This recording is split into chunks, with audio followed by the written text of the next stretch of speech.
तो हेलो दोस्तों, आज मैं फिर से एक न्यू वीडियो लेकर आ चुका हूँ कैंडल स्टिक पैटर्न के बारे में। तो आज मैं 2 कैंडल बताने वाला हूँ, क्योंकि ज़्यादा कैंडल बताने से लोग कंफ्यूज हो जाते हैं ज़्यादा कैंडल देख के। इसलिए मैं 2 ही कैंडल की बात करने वाला हूँ। एक आपका हैमर हो गया और दूसरा आपका शूटिंग स्टार हो गया। तो इस पर मैं बात करने वाला हूँ पूरी अच्छी तरीके से, जो आप लोगों को समझ में आ जाएगा। आप कहीं पे भी आप बस एक कैंडल देखते ही आपको पता चल जाएगा कि मार्केट कहाँ डाउन जाएगा या अप जाएगा। 2 कैंडल मैं बता रहा हूँ आज। तो चलिए वीडियो में जुड़े रहिए, वीडियो स्टार्ट करते हैं। तो बात करते हैं हैमर कैंडल। हैमर कैंडल क्या होता है इसके बारे में जानते हैं। हैमर कैंडल एक बुलिश कैंडल होता है, ठीक है। बुलिश ये मार्केट, जैसे कि अगर मार्केट डाउन ट्रेड में चल रहा है, ठीक है, आपका डाउन ट्रेड में चल रहा है, यहाँ पे मार्केट में बना हैमर कैंडल। अब हैमर कैंडल बनने का मतलब है कि मार्केट यहाँ से रिवर्स हो सकता है। जैसे कि अगर डाउन ट्रेड में बन रहा है, अगर यहाँ पे हैमर कैंडल बन गया तो यहाँ से मार्केट समझिए कि मार्केट ऊपर जा सकता है। तो चलिए पूरी इसकी जानकारी लेते हैं, कैसे बनता है, इसकी पहचान क्या है। तो हैमर कैंडल की पहचान क्या है कि इसकी बॉडी से ये विक 2 गुना बड़ा होना चाहिए। इसकी पहचान यही है कि इसकी बॉडी से 2 गुना विक होनी चाहिए, और वो भी नीचे की तरफ। अगर यहाँ पे बन गया तो ये आपका हैमर कैंडल नहीं बन पाएगा। समझ में आई बात। अगर इसमें थोड़ा मोड़ा विक हो सकती है ऊपर, लेकिन ज़्यादा नहीं। जैसे कि अगर इतना बन गया तो ये हैमर कैंडल नहीं कहलाएगा। समझ में आई। हैमर कैंडल का मतलब हो गया कि ऊपर हल्का वीक रहता है या फिर नहीं रहता है, और इसकी बॉडी से 2 गुना होता है बड़ा। अगर हैमर कैंडल जैसे कि अगर ये बन गया और इसके इतना ही वीक हुआ तो ये हैमर कैंडल नहीं कहलाएगा। हैमर कैंडल की पहचान यही है कि बॉडी से 2 गुना बड़ी होनी चाहिए विक। समझ में आई बात।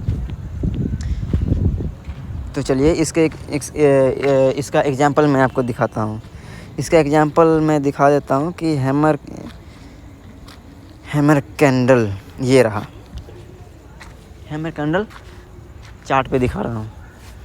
जैसे कि यहाँ पे देखिए हैमर कैंडल कैसे बनता है। मार्केट के डाउन ट्रेड में बनेगा। समझ में आई बात। अगर यहाँ पे जैसे कि देखिए यहाँ से डाउन ट्रेड में बना हैमर, और हैमर कैंडल बनने के बाद अगली कैंडल बुलिश बननी चाहिए, तब वो हैमर कैंडल काम करेगी। तो अगली कैंडल यहाँ पे बुलिश बननी चाहिए। ये देखिए हैमर कैंडल के बाद ये आपका बुलिश कैंडल बनना, ठीक है। तो बुलिश कैंडल बन गया, उसके बाद आप यहाँ पे भी एंट्री ले सकते हैं, लेकिन इससे ज़्यादा अच्छा रहेगा कि अगली कैंडल का और इंतज़ार कीजिए। कितना लोग यहाँ पे गलती करते हैं कि हैमर कैंडल बन गया और यहाँ पे आप एंट्री ले लेते हैं, लेकिन ऐसा नहीं करना है। कभी कभी मार्केट एक कैंडल फेक भी होता है। जैसे कि हैमर कैंडल बन गया और मान लीजिए हैमर कैंडल बन गया, आप यहाँ पे एंट्री लिए, और अगली कैंडल बन गया आपका यहाँ पे बेरिश। समझ में आई बात। यहाँ पे आपका बेरिश बन जाएगा तो मार्केट डाउन हो जाएगा, आपका स्टॉप लॉस हिट हो जाएगा। अगर स्टॉप लॉस नहीं लगाए तो बहुत बड़ा लॉस भी हो सकता है।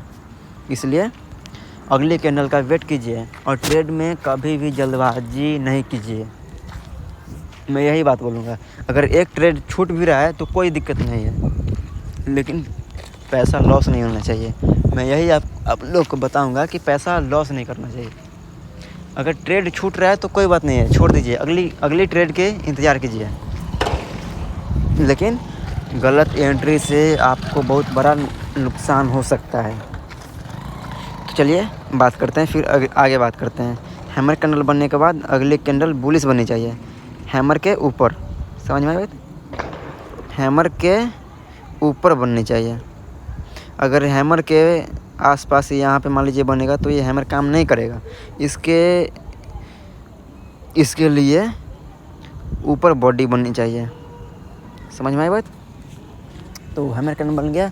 अब यहाँ पे अगली कैंडल बुलिश बना, तो आप यहाँ पे भी एंट्री ले सकते हैं, लेकिन थोड़ा वेट कीजिएगा तो और अच्छा रहेगा। जैसे कि आप वेट किए अगली कैंडल की, यहाँ पे आप एंट्री ले सकते हैं। यहाँ 100% मतलब कंफर्म हो गया है कि मार्केट यहाँ से ऊपर जाएगा। अब आपको दिखाते हैं कि ये कितना ऊपर गया है। ये देखिए कितना बड़ा मूव किया है। तो बात करते हैं अगली कैंडल, जो शूटिंग स्टार। ये रहा आपका शूटिंग स्टार। शूटिंग स्टार की पहचान क्या है कि मार्केट ये डाउन अप ट्रेड में बनेगा। मार्केट अगर ऐसे चल रहा है तो अप ट्रेड में यहाँ बनेगा। समझ में आई बात? तो और इसकी पहचान क्या है कि बॉडी से ये दुगनी होनी चाहिए, हल्का वीक होनी चाहिए। मतलब हैमर कैंडल का उल्टा शूटिंग स्टार होता है। और ये बेरिश कैंडल है। ये डाउन मतलब कि कोई भी मार्केट, जैसे कि कोई भी मार्केट अगर ऊपर चल रहा है तो यहाँ पे अगर बन गया तो ये डाउन ट्रेंड में आ सकता है। बेरिश कैंडल है। तो इसका एग्जांपल मैं समझ रहा हूँ। इसका एग्जांपल ये रहा। ये मार्केट अप ट्रेंड में बनेगा, ठीक है। और इसके बाद दूसरी कैंडल बनेगा, वो बेरिश बनेगा, ठीक है। अगर बुलिश बन गया, मान लीजिए जैसे कि यहाँ पे अगर बन जाएगा तो ये आपका शूटिंग स्टार काम नहीं करेगा। इसके लिए बेरिश कैंडल बनना चाहिए, वो भी इस ट्रेड के इस कैंडल के नीचे। तो आप यहाँ पे आप एंट्री ले सकते हैं। अगर थोड़ी और वेट कर सकते हैं तो यहाँ पे आप एंट्री ले सकते हैं। 100% यहाँ पे आप एंट्री ले सकते हैं। यहाँ पे स्टॉप लॉस आपका रह सकता है। जैसे इसको चार्ट में देखते हैं। अरे यार एक मिनट, इसको चार्ट में देखते हैं। ये जैसे आपका यहाँ पे शूटिंग स्टार बन गया और अगली कैंडल क्या बन गया आपका, ये बेरिश।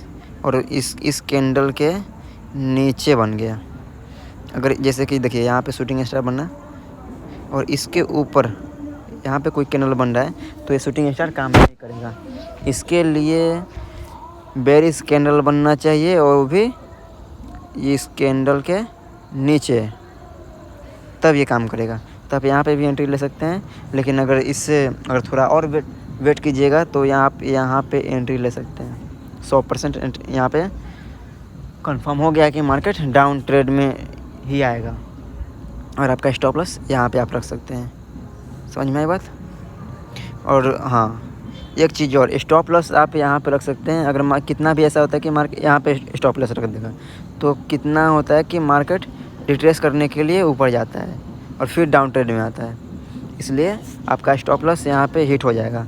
इसलिए आपका स्टॉप लॉस यहाँ रहना चाहिए। अब यहाँ पे आप एंट्री ले सकते हैं। देखिए रिट्रेस किया और मार्केट कितना बड़ा मूव किया। तो आज के लिए इतना ही, 2 ही कैंडल, क्योंकि ज़्यादा कैंडल बनाने से लोगों की कंफ्यूज हो जाते हैं। इसलिए आज हम 2 ही कैंडल बताएं। फिर मिलते हैं नेक्स्ट वीडियो में।